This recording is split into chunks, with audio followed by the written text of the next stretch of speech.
So you're going along being a parent thinking your kids are fine, when suddenly that ends. When your kid is in the hospital with an OD or maybe dead. Yes, this is a scare tactic. Don't think this can't happen to you. It can.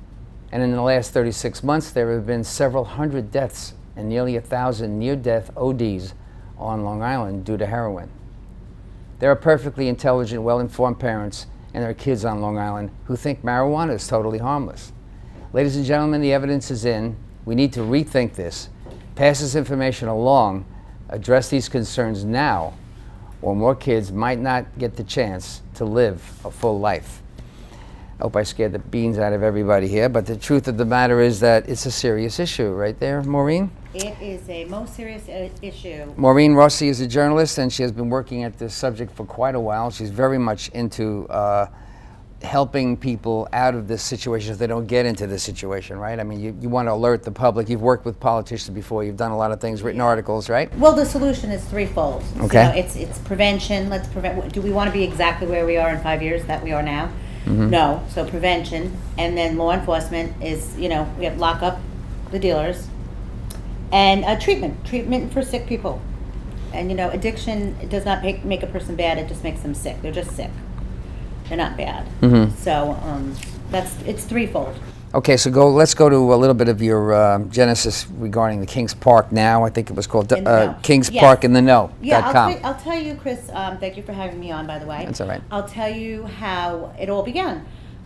Being a journalist and having written for so many parenting magazines over the years, always having my finger on the pulse of social issues, Parents for Megan's Law, helping your new teen be a safe driver, cyberbullying, etc., etc. Right.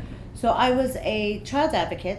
I wrote for parenting magazines. I had already started a nonprofit when I was tapped to be part of this project, which was Kings Park in the Know.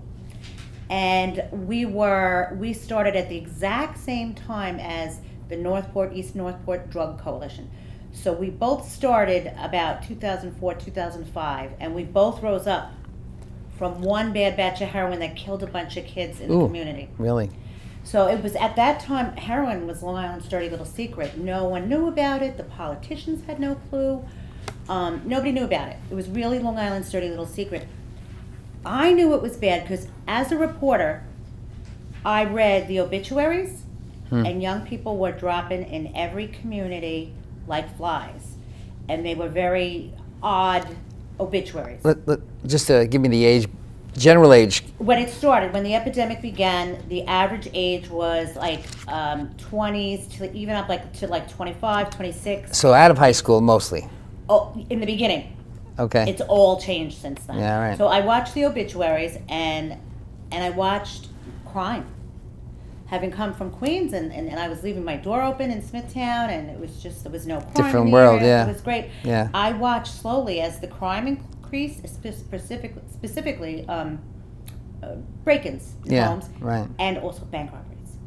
Between that and the obituaries, I said, this is bigger than anybody knows. So when they tapped me to sit on this new committee, this new grassroots movement, I said, yeah, I'm in.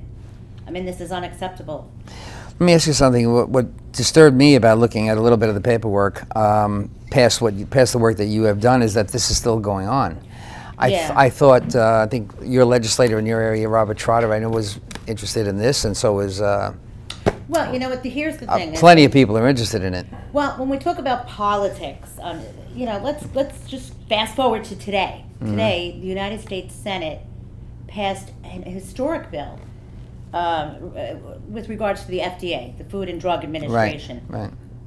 And they're going to be funding Alzheimer's and cancer, and this is all great. But $1 billion of it, and this just happened today, over 2 years is going specifically to the opiate epidemic. So that's what's happened today. A big bill was just passed. Lee Zeldin was all part of that, CARA. Right. But the federal government were the last people to the table. The very last people to the table. Our president didn't mention the word opioid problem until the last 6 months. We've been in this epidemic. The CDC calls it an epidemic. Been going on for quite a while. The CDC says it started on Long Island. Yeah, the really. Heroin and opiate epidemic started on Long Island. It is a national. Is that where most of the deaths are occurring? No, it's a national problem, absolutely. But it was really like it was an epicenter for sure. Here now, I will talk about legislation, but now we find with one piece. Let's just talk about ISTOP, historic. It's we live in the technology age, so it's a 24/7 tracking database that connects doctors with pharmacists. Now there was one in place, but it wasn't mandatory. This made it mandatory. It went into effect August 2003. Now all of us in the movement, and I'll explain what the movement is. Yeah. Okay. There's just so many elements and layers to this.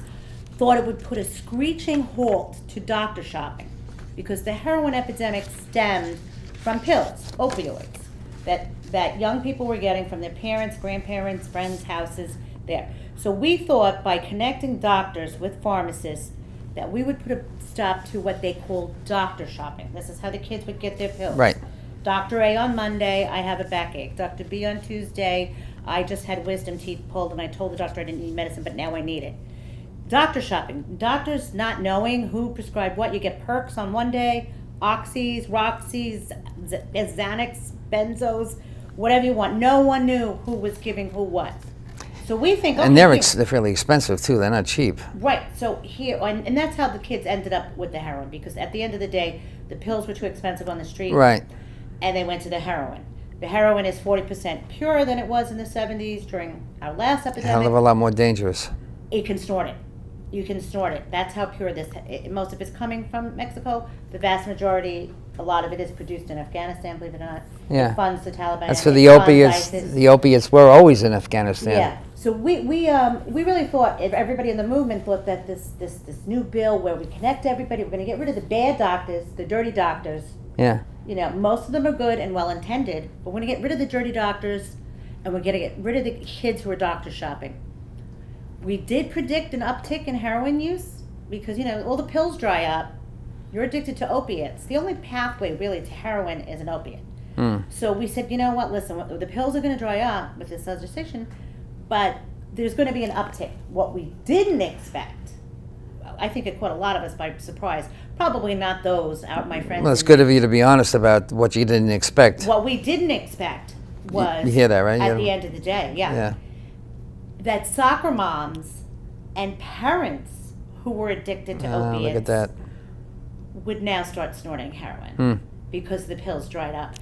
Whoa. We lost a man, a teacher in our community. He wasn't a teacher in the school district, but a teacher in our community who resided in our community. Him and his wife overdosed, 40 years old, on heroin. She was saved, he was not. On heroin. Both educators. Is that the, oh no, this is the one with the kid died. I know, unfortunately, I know way too many parents I'll bet. of the lost. Dozens upon dozens. Some of my dearest friends in the world. Some of the best families you ever met in your life. But anyway, so ISTOP, it was a great bill. You know, it all started really on Long Island as far as like legislatively. Like that's like a whole nother issue. But so here we have today, here, the federal government stepped up. We're glad they're at the table now. It's taken them a very long time. This epidemic is not new. The CDC, the Centers for Disease Control, called Long Island the epicenter a long time ago. So, but now the federal government's at the table. But county government, county legislators have been around. We've been working. The first on the scene were the Kennedys. Absolutely, positively. The very first politicians on Long Island, in Suffolk, to be on the front line were John and Leslie Kennedy. And we literally had to beg. That's the county... Comptroller, Suffolk County Comptroller, and Leslie won her husband's seat in the legislature. Okay. They are part of the Republican caucus. Yeah. So they were really Which is not too big in Suffolk County right now. And you know who's very powerful, very helpful to us? The Senate Republicans. We went to many trips to Albany. Flanagan. John Flanagan, Lee Zeldin was in Washington then, and was he in Assembly? No, he was back then. He was in the Senate. Yes. Now he's in Congress. The Republican Assembly and the Republican Senate were extremely helpful to the movement. Mm-hmm. So before we go further, here's the movement. In the very beginning, it was just addiction and prevention experts with grassroots movements like mine, like how do we get the word out? How do we get the word out? What do we do? And it started with this one great group called Communities of Solutions, which is still around. And at that table were stakeholders, all different stakeholders. The cops, legislative aides would come. Because really, it was still Long Island's dirty little secret, you know. And we brought anybody to that table that we could. Meanwhile, Kings Park in the Know is doing so many things, educating parents and teens in the community about destructive decisions, any destructive decision. We're working with law enforcement. We were the only ones to have a tip hotline. What was the connection in the high schools? I'm curious about that because it seems like there should be some kind of connection between the high school teachers and the high school guidance counselors and the parents that might have slowed or might have affected the usage. Well, there's multiple answers to that, but first of all, it's no mistake. It was the perfect storm. Why was Long Island the epicenter of the heroin epidemic? Opiate and heroin epidemic? It was the perfect storm. We had a generation of kids who had zero prevention programs in school. They took away DARE, which was not evidence-based, which was proven not to work, and nothing replaced it. In my area, I have a suggestion. I wonder if you looked at this, but there's a strong fatherless missing element through divorce. Could that have had any kind of... No, there's no data to support that whatsoever. This is the problem. Our data supports dysfunction, not necessarily drug use, but it does support dysfunction. No, these are white with single parents. No, this is a lot of white middle to upper middle class communities. Kids aren't doing heroin in black and communities of color. Right. They're not. It's definitely a white middle to upper middle class rich kid problem on Long Island. It's different all over. But the movement really now there's 40 coalitions because Kings Park in the Know went out. Our team went out and we spoke to anybody who would listen. St. James, we helped start up Huntington and Massapequa. We went even to Nassau. Now there's 40 coalitions like Kings Park in the Know that are grassroots movement, more riches and all over Suffolk. And now those are the parents. And the parents started to come out, the parents of the lost or the parents of those struggling. And once the parents started to come out, it humanized the problem. The parents would just go to the politicians. We just went everywhere. We became one big movement. It was the parents of the deceased. That's what you needed. You need people that are really affected by it, directly affected. Law enforcement came, but everybody kind of came out in different areas. It was like law enforcement, the sheriff, the police department, the DA. Then you had the grassroots coalitions. Then you had the addiction prevention people. You had the parents. It was multi-layered. And everybody was shooting in a different direction, kind of, pardon the pun. But everybody was kind of, doing something different. We really needed to connect everybody. We needed a mothership to plug into. And we have one now, and they're called FIST, Families in Supportive Treatment. And kind of everybody sort of plugs into them now. They're kind of, and we are the movement. And we've been told in Albany, Long Island is the strongest contingent, has been the strongest, loudest, most powerful contingent. Aren't we always? For legislative change in Albany. Yeah. And now what happened was the rest of the state started to copy our legislation. We were really the groundbreakers with all the opiate legislation. Because we were the epicenter, how did it appear to be a use growth in other areas? Was there any growth in any other areas? The pills. Here, this is the etiology. Ground zero for the whole epidemic was when I think it's the Center for Disease. No, it's not the Center for Disease Control. Well, anyway, they made pain a fifth vital sign. As we all know, vital signs. You go to the doctor, you go to the ER, whatever. What do they take? They take vital signs. Your blood pressure. That's scientific. It's a number. Whatever. Your pulse, your heart rate, all quantifiable by numbers, by data. They decided to make pain the fifth vital sign around 2000, 1999. Very interesting. How do you measure that? Unquantifiable. You cannot measure pain, and that's when big pharma, the pharmaceutical companies who are well funded and well lobbied, up there with the NRA and up there with big tobacco. They started pumping opiates into houses all around the country. That's it. Big pharma was selling opiates like crazy. What kind of opiates? So it really opiates? came from the pain being the fifth vital sign. That's how it all started. That's how these pills flooded. Vicodin. The Oxycontin. Yeah, Oxycontins and Vicodin, opiates. Yeah, Percocet something or other. Percodan, right? Percocet. I'm sorry. Which are necessary. I had both my knees replaced. I needed to take medicine. I might need that now myself. I had some dental work. I'm a first responder. I had 7 surgeries. They serve a purpose. Sure. People need opiates. Sure. You don't want to get rid of all the opiates. But this is how the kids got started. When they're taking opiates and they're not in pain, this is how, Sure. If there's addiction in the family, if there are other risk factors. Did they look into the biological contingency of susceptibility to chromosome susceptibility? Well, there's a certain hereditarily. Absolutely. There is a connection there. A friend of mine, associate of mine, Dr. Stephen Dewey, we hired him as one of our speakers over the years, a couple of times. Probably one of the best presentations I've seen. He studies the brain. He's a brain surgeon. Or he's not a surgeon. Neurosurgeon. Neuroscientist. He's not a surgeon. Neuroscientist. He studies the brain, anyway, neuroscience. Yeah. And he has a fascinating presentation. And this is how Stephen tells you. Why does one kid become addicted and another kid doesn't become addicted? He has all this great data. He shows you the brain, parts light up, kids are very interested, parents are very interested.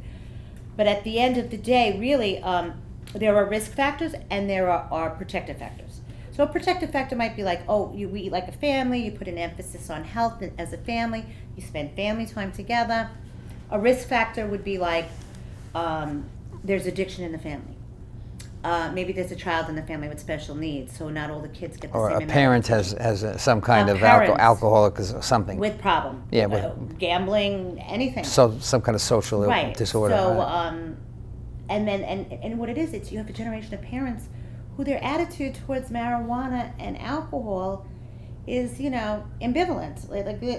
Or they're not ambivalent, actually. They're not. They're like, well, thank God it's just pot they're smoking, That's why I said what I said in the opening about marijuana. We want to think about all those things that are mood orienters. And you know what? Kings Park and the No surrounded ourselves with the best and brightest in the addiction field. Side by side, for the last 12 years, I have befriended these people. They're the best people I know.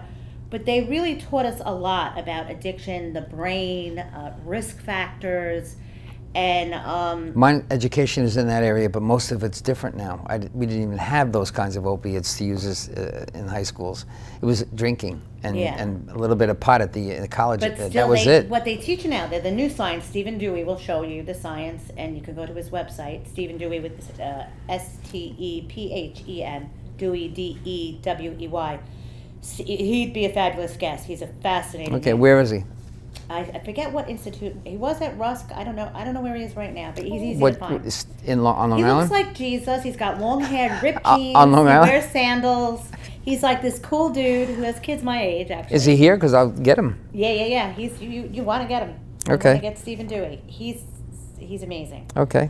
But what they showed us and what we learned, and how now we can bring this message to families, is that the younger a child imbibes anything, pot, alcohol, an inhalant, the fake marijuana, anything that changes their brain chemistry, nicotine, energy drinks, anything that changes their brain chemistry, that is a precursor for addiction. Will they absolutely positively become addicted to something? No, of course not. That's a huge risk factor. It forever changes their brain. Now, that's something I'd have to learn. Yes, I get that. See, that didn't occur. Changes their brain. That's new to me. Gotcha. So really, we were taught the later you could hold them off to that first drink or whatever, the later the better. Yeah. A human brain doesn't stop developing until you're 25. Is that why I'm still doping? I mean, I got married at 22. I told my husband that, your frontal lobe's not fully developed until you're 25. I don't think we're really married. I'm still growing. I'm getting smarter as I get older here.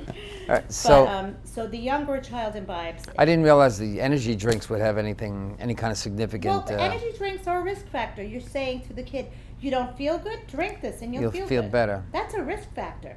Change how you feel. And my generation, I'm sorry to say, is, Amanda's not getting enough time playing, she's in the outfield. Meanwhile, the little kids on the softball team picking daisies out there, and the parents are obsessed because they're not getting enough playing time, Everybody's kid has to be the best at everything. Everybody's going to Harvard, everybody's going to the parental pressure can... These kids have a lot of pressure on them to perform. You will see statistically. Yeah, it's hard to get a kid to think in a relaxed method with all this peer pressure. And the over-testing, and you have to be the best at sports, and those are all stressors for kids, Yeah. which creates a risk factor. So really, it's increase the protective factors, decrease the risk factors. But here we are today. Today's a great day. They passed this another bill. Was that Kara, the one? No, Kara was signed by the president already. Lee Zeldin was really instrumental with that. We were just thrilled. That was last year or this year? That was this year. 2016, yes, absolutely. Okay. Kara, recently, yes. Yeah. I had a clip on my desk. It didn't make it into my just notepad, but recently. yeah. So now really what we've done in New York State now is being done across the country. So New York State literally, But we're still the plays the hotbed of the numbers of we people are not still the abused. hotbed of the numbers. The numbers No? are all over they're all over the country. I'm sorry to say. Colleges are. How's the Colleges are college? hotbeds, but if your kid's using dope, they're not going to last in college too long. You're not going to be able Well, to go to heavy class, users. and you're not Well, going to be able. Let's In the beginning, you can. The heroin user has more of a chance not to go further in life if he keeps it up. So Yeah. if we can stick to just that, have you heard of or do you know of any kind of major influence on the college level that the users are going to heroin? Or are there deaths in other areas at the college level? By any chance, do you know that? There are lots of deaths. New York State did something for all their SUNYs. They have programs. There's just so much legislation now, and so many coalitions, and so many task force, and there's everybody's on the front line now, which is great.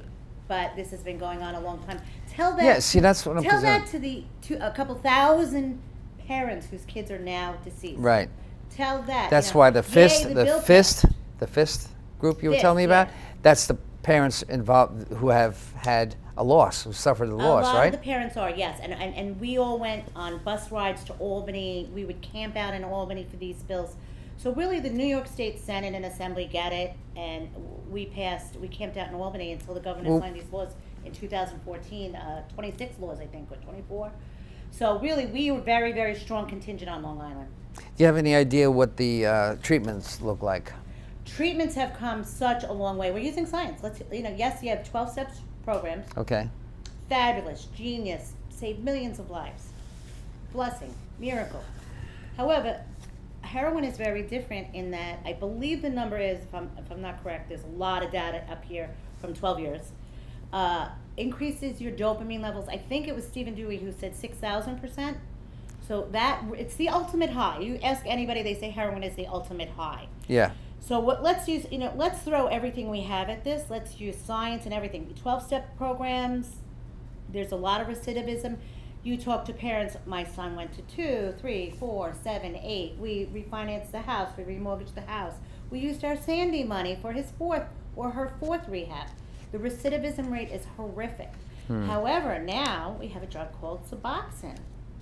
And What about the Vivitrol. Narcan? Is it Narcan? Is that what it's called? Narcan reverses an overdose. We can talk about that. We as should really well. talk about that. But Go ahead. Suboxone and Vivitrol now are being used rampantly. Not all treatment facilities will use them. Not all detox centers use them. I know Catholic Charities doesn't. Those are some laws that we're trying to change now to make that more available. Suboxone and Vivitrol, which curb these horrific cravings.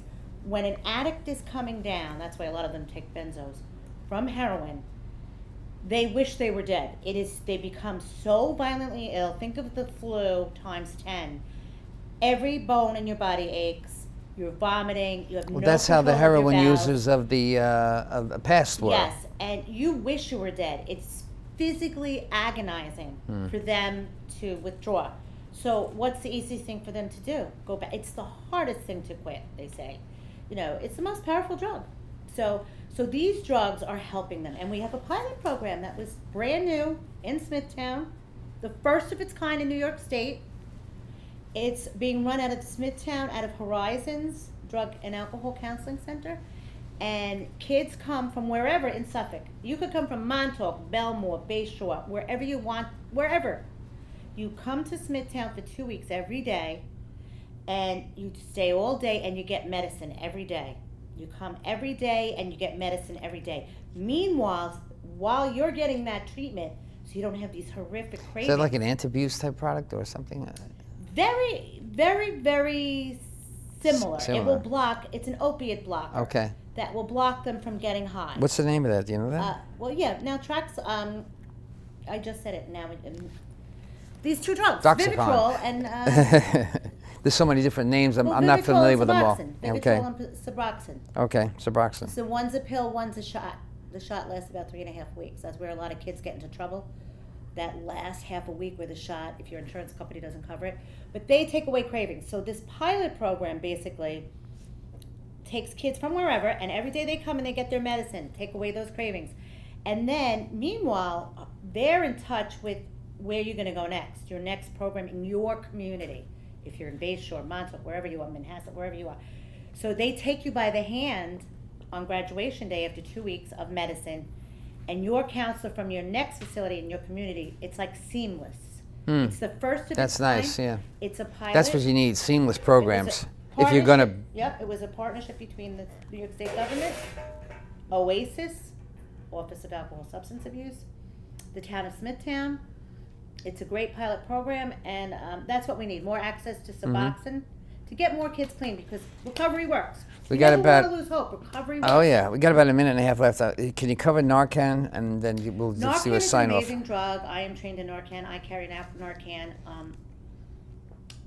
We all got trained in the movement. Shouldn't before more it people was- know about that in the, you can't use myself as an example, I don't have kids, but I mean, shouldn't people in the neighborhood have like a watch person that has that product available to them in case there's an OD in the neighborhood? I think everybody should be trained in Isn't that a good idea? I'm out and about. Yeah, well, that's no. A watch person, no. You would need a person on every block. I mean, honestly, if you know your child's an addict, you should get trained in Narcan. But it used to not be available over the counter. Now it's over the counter.